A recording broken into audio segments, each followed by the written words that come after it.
ताकि मेरा बंदा सब्र कर ले तो इसको वो मर्तबा अता हो जाए। हाय हाय, यानी आजमाइश मुझ पर मेरे रैंक बुलंद करने, मेरे दर्जे बुलंद करने आई, और हाय मेरी बेसब्री के मैंने वो सब सवाब जाया कर दी। ना करें मेरे प्यारे इस्लामी भाई, मुश्किलें आती हैं। अच्छा, फिर पता है प्रॉब्लम क्या है? हमारा एक और बड़ा इशू है, हम किसी को मुस्कुराता देखते हैं, किसी को अच्छे कपड़े देख लेते हैं, किसी की बड़ी गाड़ियां देख लेते हैं, किसी का बड़ा घर देख लेते हैं, हमें लगता है यार ये कितना मजे में, यार मैं ही अकेला परेशान हूं। ये आपकी भूल है। एक बात याद रखिएगा, जिंदगी की गाड़ी मसाइल के पहियों पर ही चलती है। अमीर के मसले और हैं, गरीब के मसले और हैं। शोहरत जिसको मिली है ना, उसके प्रॉब्लम्स और हैं।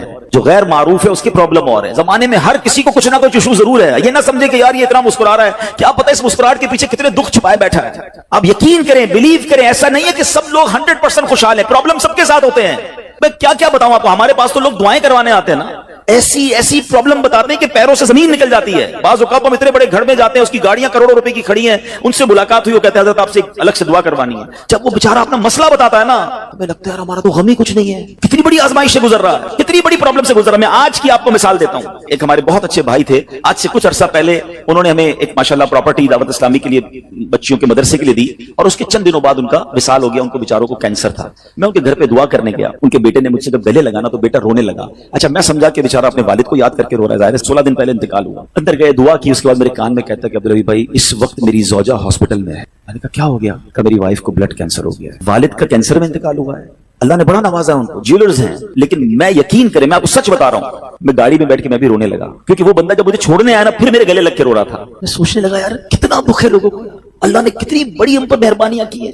अगर मुझे कोई बड़ी बीमारी नहीं है, मेरे बच्चे मेरे साथ हैं, मेरी फैमिली मेरे साथ है, नहीं चाहिए यार दुनिया के सारे अल्लल्ले तल्लल्ले, ना मिले इतनी सारी लग्जरीज, सेहत से बढ़ के कुछ नहीं है, मगर हमें इसकी कदर ही नहीं है, हमें इसकी कोई अहमियत का अंदाजा ही नहीं। पूछो उनसे, करोड़ों रुपए हैं मगर इलाज नहीं हो पा रहा, डॉक्टर बाज़ औक़ात मायूस कर देते हैं। कितना तकलीफ में है लोग, और हम हैं कि छोटी छोटी बातों पर बेसब्री। सब्र तो करें, अल्लाह की रिजा पर राजी तो रहे। मैंने आपको खानदान नबूवत का वाकया सुनाया, अरे खाने को कुछ नहीं है। काश ये बात हमें समझ आ जाए और हम हर हाल में अल्लाह का शुक्र अदा करने वाले बन जाए। और एक और मैं आपको बात बताऊं, हम जो दुनिया वालों को बताते हैं ना, होता कुछ नहीं है इससे। मत बताया करो दुनिया वालों को, सही बताता हूं, मत बताया करो, अपने गम मत बताया करो, सवाब भी चला जाता है। और बाज़ औक़ात ये दुनिया वाले ना हमारा मजाक भी उड़ाते हैं। हम जब किसी को अपना प्रॉब्लम बताते हैं ना, हमारे सामने तो बड़े अच्छे बनते हैं कि अच्छा अच्छा ठीक है मैं करता हूँ कुछ, बाद में जाके दुनिया में बातें करते हैं, आया था मेरे पास है, इसका ये मसला है, हाँ हाँ बातें बड़ी करता है, बड़ी प्रॉब्लम में है। क्यों बताऊं मैं दुनिया वालों को? नात का शेर है ना, किसी का एहसान क्यों उठाएं, किसी को हालात क्यों बताएं, क्यों बताऊं मैं दुनिया वालों को मुझे क्या गम है ना। मेरे आका सलामत रहे हैं, अल्लाह के हबीब अलैहिस्सलातु वस्सलाम हैं, और रब अज़्ज़ा वजल की बारगाह है, मैं उधर अर्ज़ करूं ना। किसी का एहसान क्यों उठाएं, किसी को हालात क्यों बताएं, आका तुम ही से मांगेंगे तुम ही दोगे, तुम्हारे दर से ही लौ लगी है। हाँ, अल्लाह रसूल की बारगाह में अर्ज किया, उधर आंसू बहाओ, ना बताओ दुनिया वालों को। एक और कमाल का शेर है कि दुनिया वाले तो दर्द देते, दुनिया वाले तो दर्द देते हैं, जख्मी दिल की दवा मदीना है। तो जब दुनिया वालों ने कोई हमारा भला करना भी नहीं ना, उनके हाथ में है, शिफा देने वाली जात मेरे रब की, बरकत देने वाली जात मेरे रब की, तो अल्लाह से ही बातें करो ना। तो आज से ये जहन बना ले मेरे प्यारे इस्लामी भाई, मुश्किल आनी है तो सब्र के साथ वो वक्त गुजारना है, अल्लाह की रिजा पर राजी रहना है। वो बड़ा करीम है, वो अपने गैब के खजानों से आपको अता फरमाया। तवज्जो बयान की तरफ रखिएगा। और अब आते हैं इस पूरे वाकये से एक और खूबसूरत बात जो हमें सीखने को मिली, और वो बात क्या है कि नबी पाक के खानदान की सखावत कैसी थी। मौला अली शेर खुदा के पास सिर्फ 6 दिरहम थे, आपने वो सब के सब दे दिए। मगर आज हाल ये है कि लोग अपनी ज़कात अदा नहीं करते। आज ज़कात लोगों को भारी पड़ने लग गई है। जब कैलकुलेट करते हैं कि जनाब करोड़ों रुपए ज़कात, तो उसके बाद उनको भारी लगती है। ना करें ऐसा, ये ज़कात माल का मैल है, और अगर ये माल का मैल आपके माल से जुदा ना हुआ तो ये आपके माल को भी मैला कर देगा। एक बात याद रखिएगा, सरकार दो आलम सल्लल्लाहु अलैहि वसल्लम का ये फरमान है, अपनी ज़कात अदा करके अपने माल को मजबूत कलओं में कैद कर लो। अगर मैं और आप चाहते हैं ना कि मेरी आपकी प्रॉपर्टी सिक्योर रहे, हमारे मालो असबाब सिक्योर रहे, तो हदीस पाक में तो फार्मूला मौजूद है कि अपने माल को ज़कात देकर मजबूत कलओं में कैद कर लो। लेकिन यहां ज़कात देने के लिए तैयार नहीं लोग, लमसम निकाल देते हैं, कैलकुलेट नहीं करते। याद रखिए ये माल ही अजाब बन जाएगा अगर आप ज़कात पूरी अदा नहीं करते। अगर हमारे पाकिस्तान में सारे सरमायादार कुछ ना करें, अपनी ज़कात पूरी अदा कर दें, सारे जमींदार अपनी ज़कात पूरी अदा कर दें, आप अपनी आंखों से देखेंगे कि गुर्बत कितनी जल्दी खत्म होती चली जा रही है। मैंने एक बार कैलकुलेशन की, जरा सुनिएगा। पाकिस्तान ज़रई मुल्क है, ठीक है, और उसकी ज़राअत की जो कैलकुलेशन है वो इंटरनेट पर मौजूद है, यू कैन सर्च योरसेल्फ। आप चेक कर लें कि 2023 में पाकिस्तान की टॉप 20 क्रॉप्स कौन कौन सी हुई हैं। آپ انٹرنیٹ پہ خود ڈھونڈ لیں, آپ کے سامنے اس کراپ کی کیلکولیشن بھی آ جائے گی کہ اتنے ملین ٹن, اتنے جناب کروڑ کے جی جو ہے وہ گندم ہوا, تو کاٹن ہوا, تو فروٹس ہوئے, تو شوگر ہوئی. پاکستان کو اللہ نے بڑا نوازا ہے. شریعت کا حکم کیا ہے؟ جس اللہ رسول کی ہم بات کر رہے ہیں, جس اسلام کو ہم نے قبول کیا ہے, شریعت کا حکم یہ ہے کہ اگر آپ کی فصل اگتی ہے تو اس فصل میں اگر بارش کا پانی ہے اور آپ اپنا پانی پرچیز نہیں کر رہے اور صرف بارش سے آپ کی فصل اگ رہی ہے, تو جتنی فصل ہوگی 10% عشر کیا کہتے ہیں 10ویں حصے کو, وہ آپ نے نکال دینا ہے اللہ کی راہ میں. وہ غریبوں کا حق ہے, وہ زکات ہے زمین کی. اور اگر آپ پانی ٹیوب ویل وغیرہ سے لیتے ہیں, پیسوں سے خریدتے ہیں, تو 5%. آپ بلیو کریں, میں بیٹھا کیلکولیٹر لے کر کہ پاکستان کی ٹاپ 10 کراپس کتنی ہوتی ہیں, اس کی مالیت کتنی ہے, اس کی ویلیو کتنی ہے, وہ میں نے بنائی اور اس کا 5% لگایا جو دینا ہی دینا ہے. آپ یقین کریں وہ بھی خربوں روپے میں بن گیا. یہ خربوں روپے کہاں ہیں؟ اگر ہم زکات دیتے تو کتنے غریبوں کا بھلا ہو جاتا, کتنے گھر خوشحال ہو جاتے. اچھا یہ تو صرف زمین کی زکات ہے, پراپرٹیز کی زکات, اربوں خربوں روپے کے لوگ مالک ہیں, مگر جب کیلکولیٹر چلاتے ہیں نا, اوئے ہوئے ہوئے زکات جناب 10 کروڑ روپے بن جائے گی, تو پھر بھاری لگتی ہے. اللہ کے بندے, اللہ نے 4 ارب دیے ہیں تو 10 کروڑ زکات ہے نا, تو ٹینشن کائے کی ہے؟ شکر ادا کرو. اللہ نے دینے والا بنایا, مانگنے والا نہیں بنایا. مگر آج زکات بھاری پڑ گئی ہے. آپ کو پتا ہے قارون کیوں دسایا گیا تھا؟ قارون یہ حضرت موسیٰ کا کزن تھا, یہ تورات کا عالم تھا اور بڑا عالم دین تھا. مگر جب حضرت موسیٰ نے اس کو زکات کا حکم دیا نا, اس کے پاس کتنے پیسے تھے کہ قرآن کہتا ہے اس کی خزانوں کی چابیاں ایک جماعت لے کر چلتی تھی. خزانے نہیں, صرف کیز آف دا ٹریجر, اتنا خزانہ تھا. مگر کیا ہوا یہ کہ جب حضرت موسیٰ نے اس کو کہا, اچھا اس زمانے پر زکات کتنی تھی؟ ابھی تو 100 پہ 2.5 ہے نا, 1000 پہ 1. آپ نے فرمایا ہر 1000 پر 1 تم نے زکات دینی ہے. اس نے کیلکولیٹ کیا تو بہت بندے تھے. حضرت موسیٰ کے خلاف ہو گیا, زکات کا انکار کیا, اپنے خزانوں کے ساتھ زمین میں دھسا دیا گیا. پلیز خدا کے واسطے اس آواز کو سب مل کر آگے بڑھائیں. میں تو یہ سمجھتا ہوں جس طرح ہم نماز کی بات کرتے ہیں کہ نماز پڑھو, زکات دیں, بے شک کسی کو بھی دیں, جو حقدار ہے اس کو دیں, مگر زکات پوری دیں. پاکستان خوشحال ہو جائے گا, غریبوں کا بھلا ہو جائے گا. لیکن زکات جس کی ہزاروں لاکھوں میں شاید وہ نکال دیتا ہے, مگر جب زکات کروڑوں میں ہو رہی ہے تو لوگوں کے دلوں پر بوجھ بنتی جا رہی ہے. اس کو بوجھ نہ بننے دینا. میں ایک دعا کرتا ہوں آج, اگر آپ کو لگے تو آپ بھی آمین کہہ دینا. اپنے لیے تو میں کئی بار یہ دعا کرتا ہوں کہ یا اللہ مجھے وہ مال نہ دینا جس کی زکات مجھ پر بھاری ہو جائے. کہو آمین. یا اللہ وہ مال دینا کہ میں خوش دلی سے تیری راہ میں زکات دوں. اچھا یہ بھی بڑا ایشو ہے, پیسے نکلتے ہیں تو بھاری بڑے پڑتے ہیں. اللہ فرماتا ہے تم اس وقت تک بھلائی کو نہیں پہنچ سکتے جب تک اپنی پیاری چیز راہ خدا میں خرچ نہ کرو. آپ بہترین خرچ کرو نا, اللہ آپ کو اس سے زیادہ عطا فرمائے گا. اچھا جب بھی کیلکولیٹر, دیکھیں کچھ چیزیں کیلکولیٹر سے کیلکولیٹ ہوتی ہیں, مگر اللہ کی راہ میں جو خرچ کرنے والا معاملہ ہے نا, وہ رحمت کے کیلکولیٹر سے کیلکولیٹ ہوتا ہے. وہ میرے اور آپ کے کیلکولیٹر سے کیلکولیٹ نہیں ہوگا. آپ حساب کریں گے کہ یار مولانا صاحب کہہ رہے ہیں اللہ کی راہ میں خرچ کرنے سے مال کم نہیں ہوتا, کروڑ روپے ہیں 2.5 لاکھ زکات دوں گا تو 97.5 بچ گئے, یہ تو کم ہو گئے. آپ اس کو کہیں نوٹ کر لیجئے, اگلے سال آپ کروڑ روپے کی زکات نہیں دے رہے ہوں گے, آپ اس سے زیادہ کی زکات دے رہے ہوں گے. یہ کیسے؟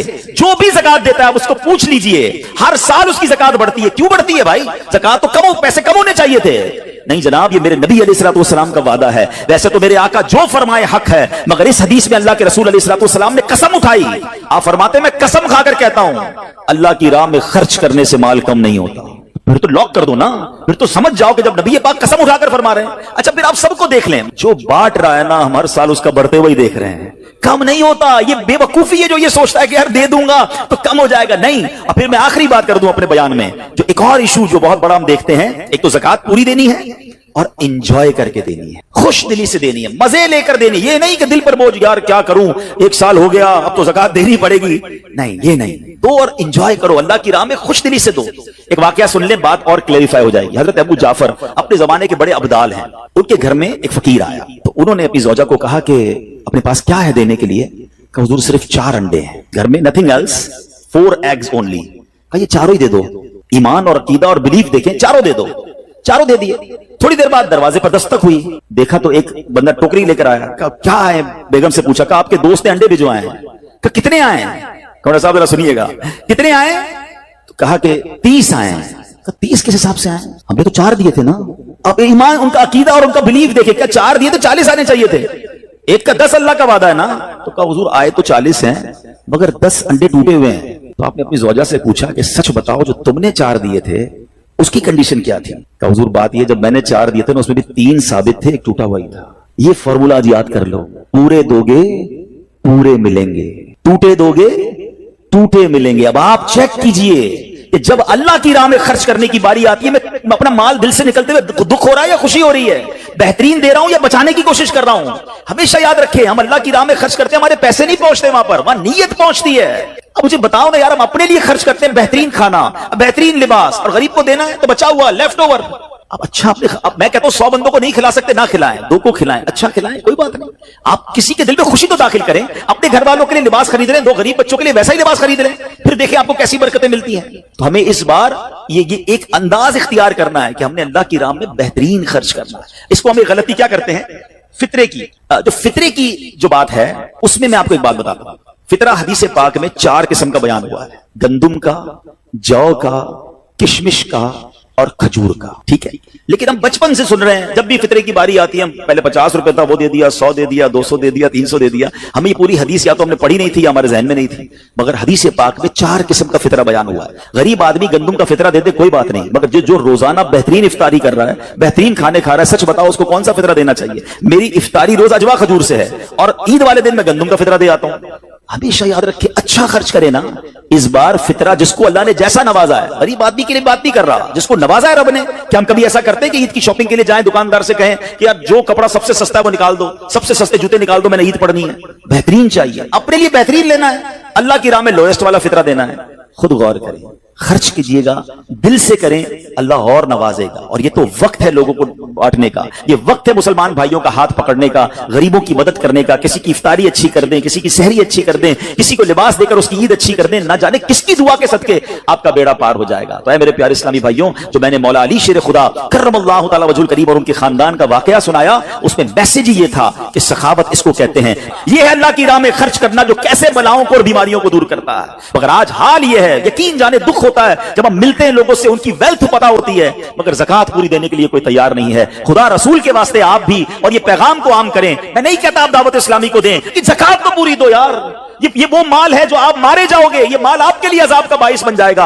और वल्लाह, मैं 2-4 दिन पहले एक बिजनेसमैन के पास गया, बाज़ औक़ात हमें बिजनेसमैन भी सिखा रहे होते हैं। क्या कमाल की उसने मुझे बात कही, वो कहता है अब्दुल हबीब भाई, मेरा ये पैगाम जरा बिजनेस कम्युनिटी तक पहुंचाइएगा कि जो ज़कात नहीं देते ना और जो खर्च नहीं करते, उनको पता ही नहीं है वो कितना बड़ा लॉस कर रहे हैं। मैं जब से मैंने बांटना शुरू किया है, मेरे माल में ऐसे बरकत आई है, मैं खुद हैरान हूं। मेरे सामने डील होती थी, वो मुझे नजर नहीं आती थी, मैं इधर अल्लाह की राह में सदका करता हूं, ऐसा लगता है आंखों से पर्दा उठता है, मेरा काम हो जाता है। तो उनको बताइए, आप अपना खुद नुकसान कर रहे हैं अल्लाह की राह में खर्च ना करके। तो ये ड्यूटी है। बचपन से सुना था इस्लाम के 5 पिलर हैं, तौहीद, रोजा, नमाज, हज और ज़कात। हम ज़कात को तो ऐसे इग्नोर कर बैठे हैं कि जनाब दे दी अपनी मर्जी से, कोई 5 लाख देता है, कोई 10 लाख देता है, ज़कात किसको जा रही है ये भी नहीं सोच रहे कि मेरी ज़कात का ये मुस्तहिक है कि नहीं, मैं जिस ऑर्गेनाइजेशन को दे रहा हूं उसके पास कोई ज़कात अदा करने का सही फार्मूला है कि नहीं, या मैं जिस बंदे को दे रहा हूं वो ज़कात का मुस्तहिक है कि नहीं। बस सर से एक बोझ उतारना है, लमसम अमाउंट दे देनी है, ये नहीं चलेगा। खुदारा याद रखिए, ज़कात पूरी कैलकुलेट करना भी आपकी जिम्मेदारी है और सही मुस्तहिक तक पहुंचाना भी आपकी जिम्मेदारी है। और आप बिलीव करें, जिस दिन आपने ये काम कर लिया, आप मल्टीप्लिकेशन देखेंगे, आप अपने गम और अपनी परेशानियां दूर होते हुए देखेंगे। मैं रब्बे करीम से दुआ करता हूं, अल्लाह हमें दिल खोलकर